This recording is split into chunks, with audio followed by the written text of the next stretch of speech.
We're going now to my colleague Dan, who is a fellow Buildings Romania member, and we want to see the project from Marrakesh that was a finalist in the Construction for Infrastructure Award category. So we are talking about the only project that went into the final from Europe, and it's a Romanian project, and Dan has worked on it together with... Sorry. Yeah, you were one of the three finalists. Yeah, thank you. Let's just a round of applause for that. Thank you, Stefan. Thank you. Thank you. So, 2 years ago, you were on the local Open BIM Awards with your project, and you won. And I told you, do the international ones. I didn't believe you before going into the jury last year. But, yeah. There was a process to convince you. It was a process, that's true. I don't know. Well, I will show you, everybody today here, what we have managed to achieve. If the presentation appears magically on the screen somehow. If not, I can try stand up. I don't know what you guys want me to do here. You can try. And Stefan, how are you? How was your day? Pretty good, thanks. Nice. Pretty good. Yeah. A little bit late, but that's usual for BIMcon. Plans for tonight? I mean, a lot of plans, actually. Okay. Yeah, a lot of plans. I heard there's a concert at Brăria Haș? Yeah, we're going there. A pretty well-known Romanian singer. I don't know. Yeah? Yeah. Yeah. Okay, I need the clicker. It cannot. The presentation cannot work without the clicker. I'm sorry. What about this one? Does this one work? Okay, this one works. This one works. No, don't touch that one. Okay, it works how? Left and right. Okay. Okay. So hello again, everybody. As you heard, my name is Dan. I work at POR Romania, and I'm here to present the project we had in the Open BIM International Awards. It's about the Sibiu Pitești Lot 4 motorway, and it's called the POR's Practical Open BIM Approach for the Transcarpathian Motorway in Romania. Very complicated name, I know, but it's sketchy, kind of, and we thought, yeah. Anyway. Okay, so a little bit of context here. We were part of I personally was last year part in the jury of the international awards for the construction for infrastructure category. I saw the submissions for last year. I was not very impressed, to be honest, and that's why we applied. So this is what's happening here. Okay, so there were 15 projects in our category at the start. After the first round of internal judging, let's say, there were left like seven projects, and then it entered into the international jury stage, and we remained three projects in the finals. Us and two projects from two companies from China. Please don't ask me afterwards what place did we get, because there was no second or third place. They only announced the winner, which was not us. But so don't ask me about second place, please. Anyway, it's okay.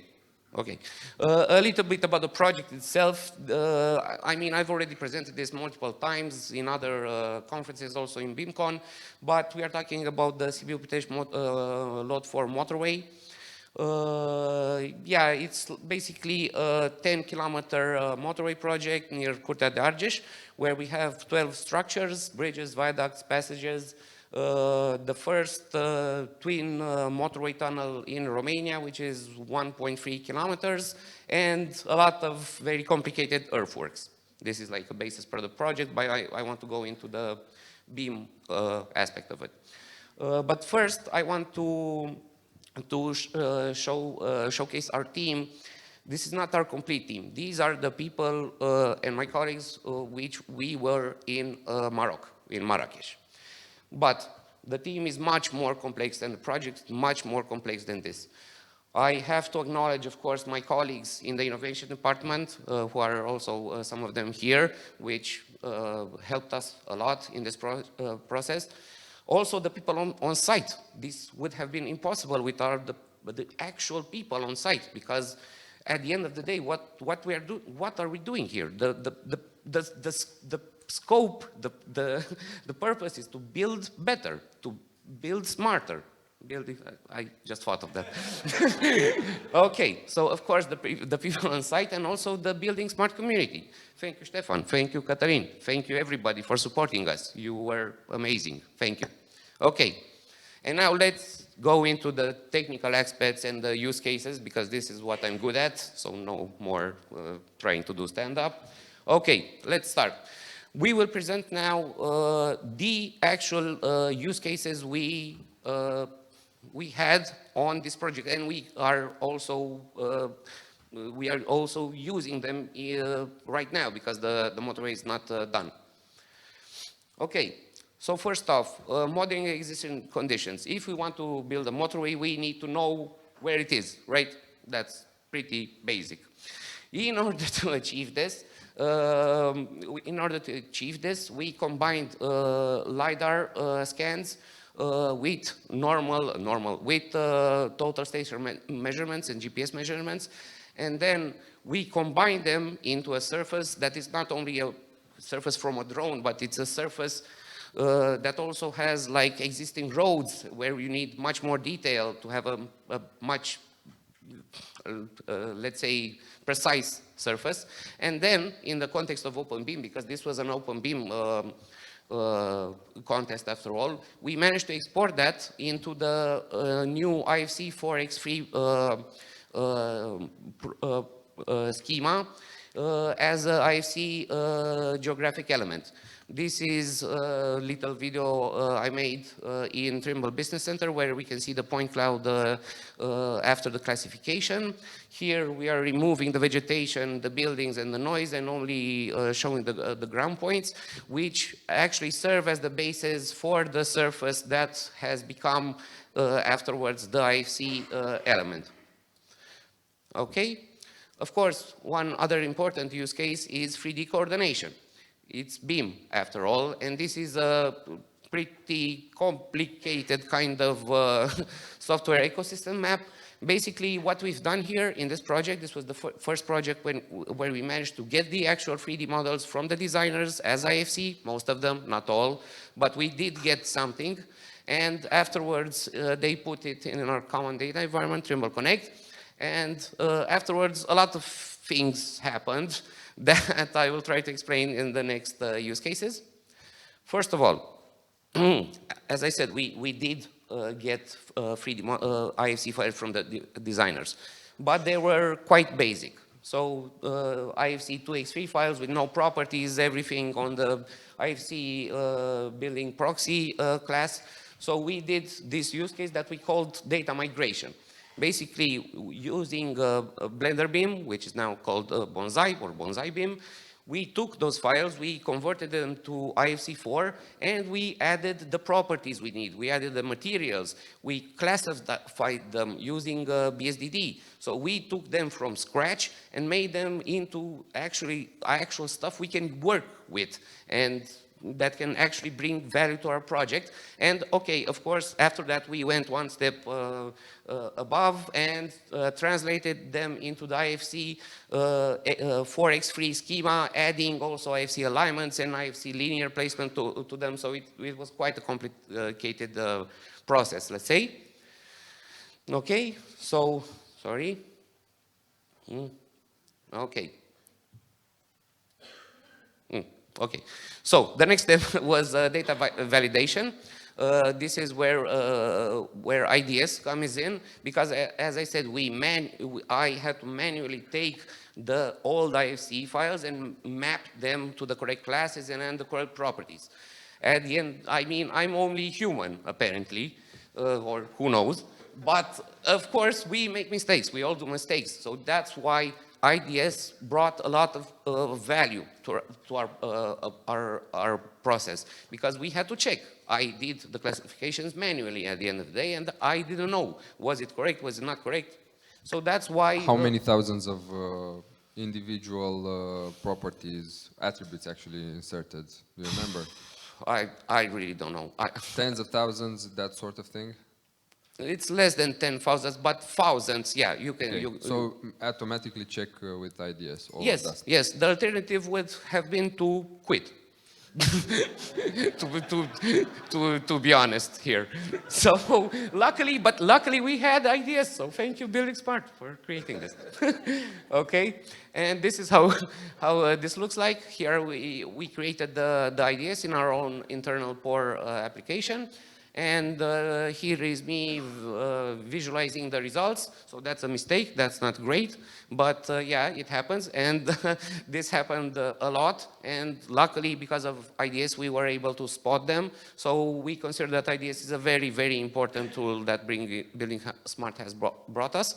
Another use case would be quantity takeoff. So we are generating the quantities from the 3D models. This is a dashboard I created in Power BI with the 3D model of the tunnel, and I'm filtering here by kilometer position, and as you can see in the left corner, the quantities are changing. I can filter by the tunnel, or by length, or by selecting all the both tunnel openings. And we can also check if we click on one article from the quantity takeoff, we can see only that. Okay? That was the planned quantities, what we got from the design, but of course, in the execution phase, we need to know what we actually executed on site. That's quite yeah, normal. So in order to do that, we are doing drone flights for this particular construction site, which is our biggest in Romania currently. We are doing every 2 weeks a drone flight, and every week we are generating the earthworks quantities from these drone flights. And to be honest, I mean, my colleagues on site now don't even know how to work without the drone flights, so this has become completely normal for us. This is not... We can go to the next slide. Okay. 4D. What is 4D in the context of IFC? I have heard this in many contexts during my years of doing BIM, let's say. At first, I had the contact with Navisworks, and where you do 4D simulations in Navisworks. Okay, that was fine, that was interesting, but we wanted to go a step further, and we tried to actually harness the power of IFC. I don't know how many people in this room know that you can actually natively put 4D information into IFC. So we are not talking about properties here. We are talking about actual classes, IFC work schedules, IFC tasks that you can actually natively bring into the IFC. And using this method, we put the plan and also only the plan here. It's, okay. So here is a simulation in Bonsai using the 4D technique and simulating the construction of this bridge. But again, what is important here is not just a simple simulation of a simulation of time. These entities are built into the IFC natively. If I take this into another software, it also takes into account the time variable. So it's not just properties. I wanted to stress that out. Okay. Okay, so that was the plan. Now let's move on to the actuals, and what I'm, to be honest, the most proud of on this project, these Power BI dashboards. So we are monitoring the progress on site using dashboards. We have basically two dashboards, one for the bridges, one for the tunnel. This is the one for the bridges. So what's happening here, we are putting the IFC files into Speckle, and then my colleagues on site are completing an Excel file on my OneDrive, which is connected to the model in Power BI, and we are able to generate these kinds of dashboards. So what you are seeing here is one of the structures from our motorway. Basically what you're seeing with green is finished, what you are seeing with yellow is started, and what you're seeing with red is delayed. So basically we are tracking all of our structures in this way, and they're updating this Excel file, that's it. Well, only one Excel file, and I have to press refresh every week, so we continuously know everything that's happening on our site. This would be one of the dashboards. And the other one, thank you, Karina, for this. This has been made possible by the digital application that was developed by Karina and her team. So what's happening here, basically? Our colleagues in the tunnel, who work in the tunnel, they have tablets. And at the end of every shift, they put every information about their shift, from kilometer X to Y, who worked on that shift, how much volume. And imagine it's like an Excel with 60 columns. So I'm taking that export from their app, and using a very complicated Civil 3D Dynamo script, this is a lie, this slide is a lie, to be honest, because at first this was the intended workflow, and I did it like this, but now I know it's a bit weird to say this at BIMcon, but I have eliminated, unfortunately, IFC from this workflow, because we have found it was much more efficient working from Civil 3D to Speckle. So yeah, okay, so how does this all look? So we have the tunnel. Basically, we have a script, we upload the Excel file, and what happens here, it automatically cuts the 3D solid of the tunnel, and it attaches automatically all the information from the shift. Then we are taking the newly created, updated model of the tunnel, uploading it into Speckle, okay, and then the magic happens in Power BI. So here we can filter however we want. We are filtering by date. We can see the actual excavation, the planned excavation, the delta excavation. We can filter by month. We can filter even by day to see on a particular day what they did. We can see the information for that, for who worked on the day. Or we can also filter in a different way. We can filter by left tunnel, by right tunnel, by only one portion of the tunnel. And of course, this allows us to actually create forecasts. So what you're seeing, that's the planned and the actuals and the forecast if they use the same productivity from the last 30 days. Okay? Beam to field, I mean machine control, I don't really know what to say about this. You take the 3D model and we put it into the excavators and all the machines on site, and they work much more efficiently. This has been a topic that's been discussed a lot, so I'll go forward. Beam to field, another application would be augmented reality. So we are taking the ISC files and bringing them also into the field. So what you're seeing here is the 3D model of the tunnel overlaid onto reality. And you can also see the attributes, it's called here, but it's properties in IFC, so Trimble, that's not okay, of the elements, okay? This is the reverse, so that was beam to field, now we are talking about field to beam. So we are doing 3D scans and total station measurements, and creating these so-called scan deviations. So we are trying to see, okay, we have the design IFC model and we have the scan. What are the differences?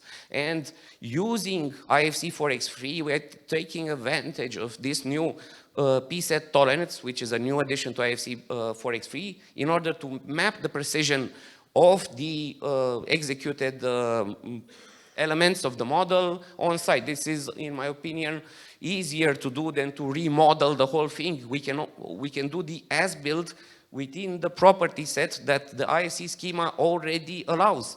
There's no need to remodel, go and scan and remodel, and it takes a lot of time, as I think you all know. And okay, nice, we are doing this. And what happens after we do these scans? Because maybe we want to come back to that structure or that element at one point. And now, of course, IDS also comes again into this context. So, okay, let's finish this. Go.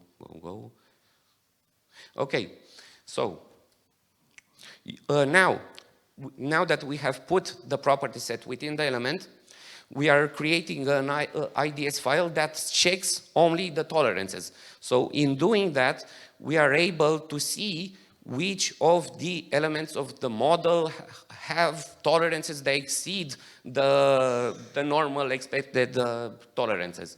We are easily able to see that. But of course, there are no elements which exceed the tolerance because everything is built perfectly. So this is not an issue, but maybe sometime, who knows? Okay, the last use case I want to present to you is visualization.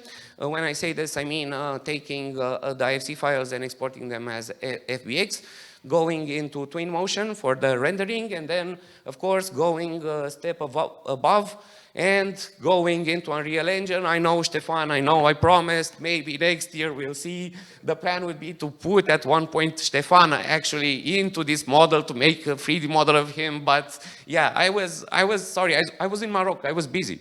I know. I mean...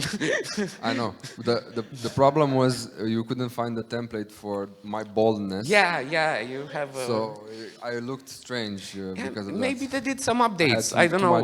We'll check. We'll check. Maybe they changed the templates. We'll see. And another bonus thing, those were the use cases. And because, yeah, I'm me, of course, we also are doing stuff with ChatGPT. Classic. So what's happening here? What are you seeing on screen? Basically, what I did, I created my own custom ChatGPT and fooled it into installing within its virtual environment IFC OpenShell. I don't know how many people of you know, but ChatGPT has the ability to create a virtual environment. And within the environment, it has access to some popular Python libraries, but of course not IFC OpenShell because it's a very niche thing. I mean, yeah. But somehow, I managed to fool it into installing itself, and what does this mean, actually? It means that now you can upload an IFC file to ChatGPT, and you can do things like generating summaries, analysis, how many walls, how many just by talking to it, talking to the IFC. Also generating 4D Gantt charts directly in ChatGPT. We can also add properties and modify properties directly by speaking to the IFC model and delete elements. So let's say we're now speaking with the IFC models. I am speaking with IFC. I actually am. Yeah. Yes, we are speaking with IFC models. To be honest, in the context of the award ceremony, I renamed all of the elements of the structures using this method. I put all 12 IFC models into ChatGPT and I said, rename them with the name of the IFC and the underlying class. And it did that automatically in 1 minute. So yeah, it works. But this is only the beginning and we will see exactly. Is this the native ChatGPT or did you train it locally to do this? No, it's ChatGPT, but it's a custom ChatGPT. It's not, I didn't modify anything or didn't take into account the OpenAI API. It's just using tools that are available to everybody. Okay, and as a wrap up, I don't really know what to say as a wrap up, to be honest. Thank you very much for listening to me. If you have any questions, I'm here. Most of you know who I am and where to find me. And yeah, thank you for your attention. Thank you, Dan.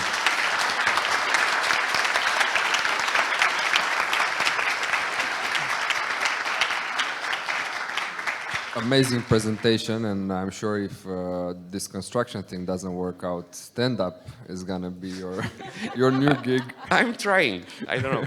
I'm getting better each year, apparently.